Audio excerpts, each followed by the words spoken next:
Dhiisin jarjarinii. Tooraan itti deemi yeroon si beeksisa. Beekamurra beekuun mirga kan keeksisa. Beekamtii dachee irraaf dheebuun horatinii. Nagaa dachee faaluuf summiin coratinii.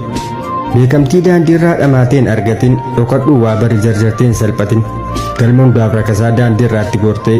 Safuu hawaasaan jeeqimmoo ofitti corte. Raqa yaadaa gabaa baasuu. Utuu biyyaaf eegamanii. Moo jannatatti ittiin galu utuu addunyaaf beekamanii. Beekamtiin salphaadha gocha yaada tokko. Maaca banuuf iddoo taatanii fi akkokko. Dhiisaa garuu beekumsaan alatti beekamtii baqadhuu. Qaroominni hin beekne si jaamsaa lagadhuu. Bu'aa buusuu qabda duratti ergoof baastee. Dhugaa kee dheessitee maaliif bulta saastee. Maal bu'aan beekamtii madaaloo fi dhabaa iddoon jirre dhaquun silumattuu caba.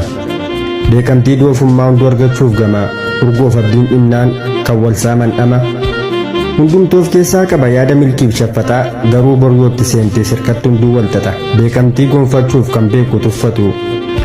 Afaan mi'eeffachuu waan cabaa dubbatu. Fedhii beekamtiitiin hamma guggubdani. Beekumsa barbaaduun maaf hin utubdani. Isa hin wayyuure har'a bartee bor baramtaa.